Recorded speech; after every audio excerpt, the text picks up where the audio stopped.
चंद्र टरे सूरज टरे, टरे जगत व्यवहार, पय दृढ़ श्री हरिश्चंद्र का, टरे न सत्य विचार। पेश है एक ऐसे महाराजा की कथा जो सतयुग में सबसे बड़ा दानी, सबसे बड़ा त्यागी और सबसे बड़ा सत्यवादी राजा हरिश्चंद्र कहलाए। एक समय की बात है, स्वर्ग में देवराज इंद्र, गुरु विश्वामित्र, आचार्य वशिष्ठ सहित सभी बड़े लोग आपस में बात कर रहे थे कि पृथ्वी पर इस समय सबसे बड़ा दानी, सबसे बड़ा त्यागी और सबसे बड़ा सत्यवादी कौन है। तभी आचार्य वशिष्ठ ने कहा कि मेरे हिसाब से तो इन दिनों पृथ्वी पर सबसे बड़ा दानी, सबसे बड़ा त्यागी और सबसे बड़ा सत्यवादी राजा हरिश्चंद्र हैं। तभी गुरु विश्वामित्र ने कहा कि भाई मैं भी पृथ्वी पर रहा हूं, मेरे हिसाब से तो तीनों लोकों में ये सब पृथ्वीवासी लोगों की बस की बात नहीं है। इस पर आचार्य वशिष्ठ बोले कि महर्षि, आपको विश्वास नहीं है तो आप ही परीक्षा लेकर हम लोगों को बता दीजिए कि पृथ्वी पर सबसे बड़ा त्यागी, सबसे बड़ा दानी और सबसे बड़ा सत्यवादी कौन है। विश्वामित्र जी बोले कि ठीक है, जैसी आप सबकी इच्छा। विश्वामित्र जी पृथ्वी पर आते हैं। तभी इन दिनों राजा हरिश्चंद्र जंगल में थे। विश्वामित्र जी राजा के सामने एक तपस्वी के भेष में प्रकट हुए। राजा उन्हें देखकर बोले, प्रणाम ऋषिवर, कहिए मैं आपकी क्या सेवा कर सकता हूँ। उन्होंने कहा कि राजन, मैंने सुना है कि आप इस पृथ्वी पर सबसे बड़ा दानी और त्यागी एवं सत्यवादी भी हैं। राजा ने कहा, गुरुदेव, आपने ठीक ही सुना है। महर्षि बोले कि मैं इन दिनों पृथ्वी पर एक यज्ञ की तैयारी कर रहा हूं, इसलिए मेरा आपसे कुछ दान की अपेक्षा है। राजा बोले, ऋषिवर, आदेश कीजिए, आपको जो इच्छा हो।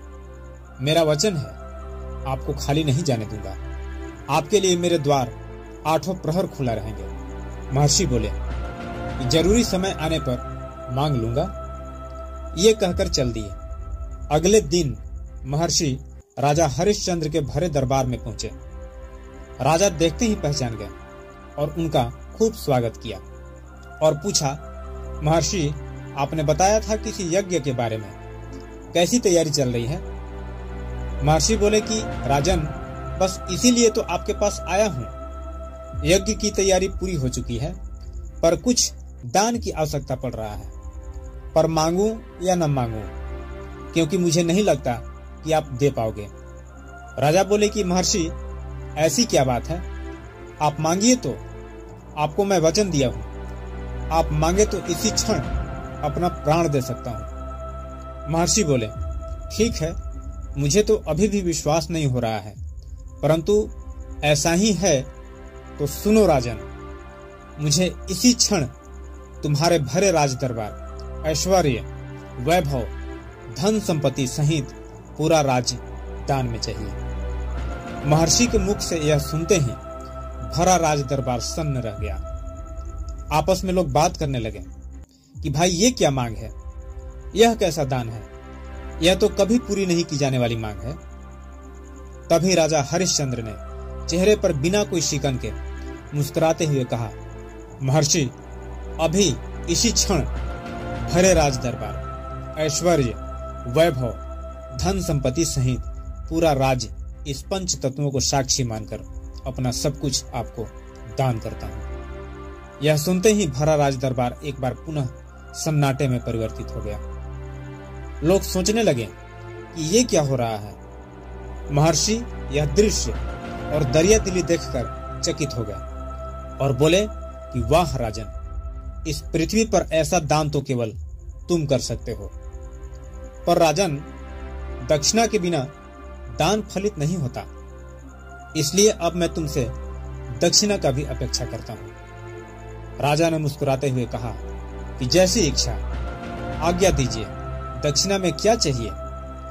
महर्षि बोले कि ज्यादा कुछ नहीं, बस 1000 स्वर्ण मुद्राएं चाहिए। राजा ने अपने खजांची से कहा, अभी 1000 स्वर्ण मुद्राएं महर्षि को दक्षिणा स्वरूप दान कर दो। खजांची उठने को ही हुआ तो महर्षि ने बोला, बैठ जाओ, अब तुम्हारा राजा मैं हूं।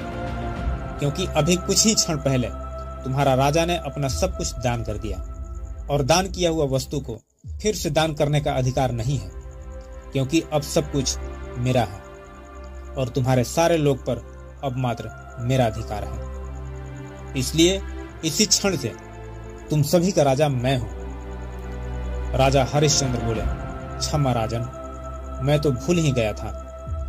संध्या होने तक मैं 1000 स्वर्ण मुद्राएं लाकर दे दूंगा।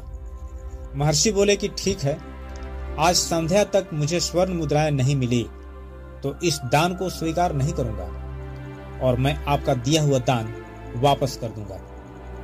राजा हरिश्चंद्र उदास भारी मन से अपनी पत्नी तारा और बेटे रोहित को लेकर भरे राज दरबार को त्याग कर निकल पड़ते हैं। दोस्तों, जब सत्ता, राजस्व, संपत्ति और अधिकार अपने हाथ में होता है तो लगता है कि जिंदगी कितना आसान है, लोग उसे कितना प्यार करते हैं, कितना चाहते हैं, कितना प्रतिष्ठा और कितना वैल्यू है।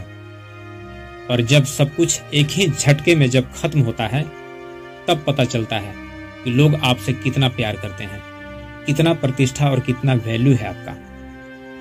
वे जाते हैं, दासों की भीड़ में खड़े होकर अपना बोली लगाते हैं, कोई मुझे खरीद ले, पर मुझे 1000 स्वर्ण मुद्राएं चाहिए।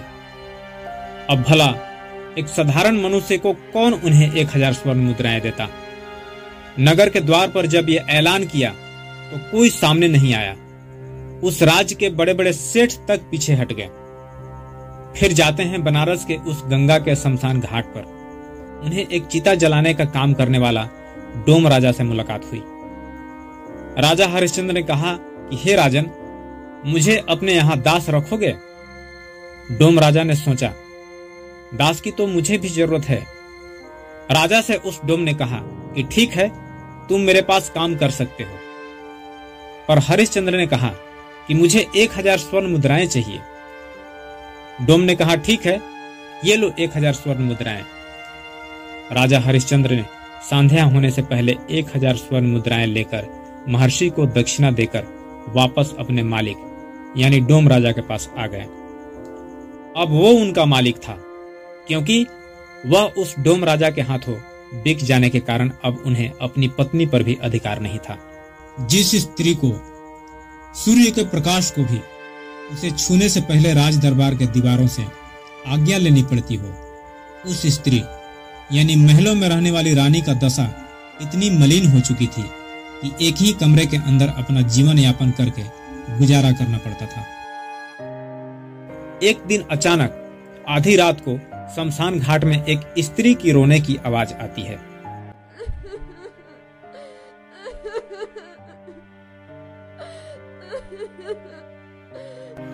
शमशान घाट के व्यवस्था में लगे राजा हरिश्चंद्र के निकट आकर खड़ी हो गई।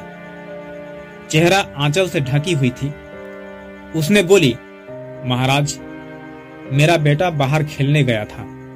अचानक एक जंगली सांप ने काट लिया और मेरे बेटे की मृत्यु हो गई। मेरे पास कफन के लिए पैसे नहीं थे, इसलिए बिना कफन के ही इसका अंतिम संस्कार किया जाए। जब ये कह रही थी तो राजा हरिश्चंद्र को लगा कि ये आवाज तो सुना हुआ लगता है। उन्होंने पूछा, तुम्हारे बेटे का नाम क्या है? उसने जवाब दिया, मेरे बेटे का नाम रोहित है। और तुम्हारा क्या नाम है? उसने घूंघट ढके हुए बोली, मैं तारा हूं श्रीमान। ये सुनते ही राजा हरिश्चंद्र के आंखों से झरझर आंसू निकल पड़े। दोनों पति पत्नी रोने लगे।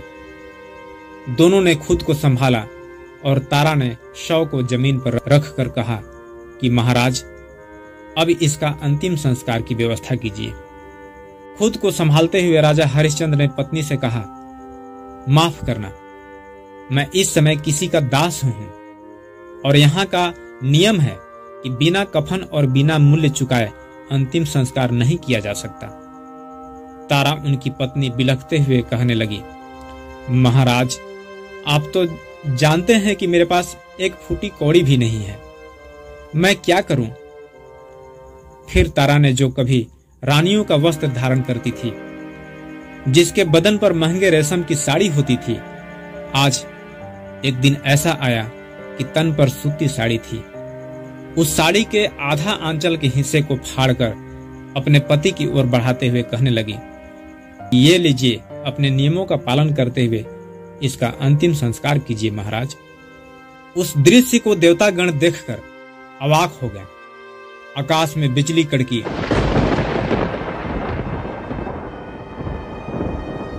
और गुरु विश्वामित्र जी प्रकट हुए और राजा हरिश्चंद्र को स्नेह की भीगी पलकों सहित सीने से लगा लिया और कहने लगे कि वत्स, तुम्हारे कुल का ही साहस है कि देवताओं के इतनी बड़ी परीक्षा में सफल रहे। मैं तो देवताओं के कहने पर तुम्हारी परीक्षा ले रहा था वत्स।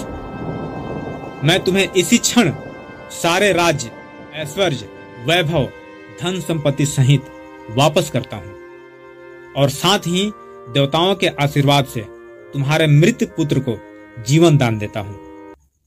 जब तक इस पृथ्वी पर तुम जैसे राजा हैं, स्वर्ग तक तुम्हारा गुणगान करते रहेगा। ये तो थी इनकी कथा। अब इस कथा का सार समझिए। बिगड़ती हुई परिस्थितियां ही आपके स्वभाव एवं चरित्र का परीक्षा लेती है। आज का समय ही आपका गुरु है। समय तो सब कुछ सिखा देती है।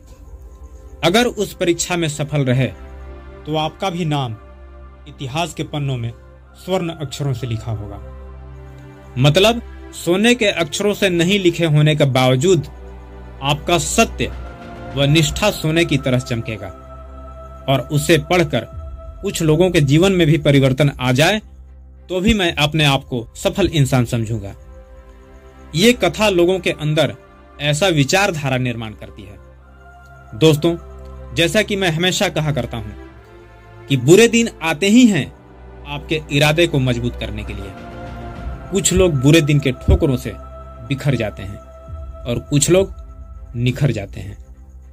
ऐसा ही रोचक जानकारी के लिए मेरे चैनल को जरूर सब्सक्राइब कीजिए। वीडियो इन्फॉर्मेटिव लगे लाइक शेयर भी जरूर कर दीजिए। मिलते हैं नेक्स्ट वीडियो में एक नए टॉपिक के साथ। तब तक के लिए जय हिंद, वंदे मातरम।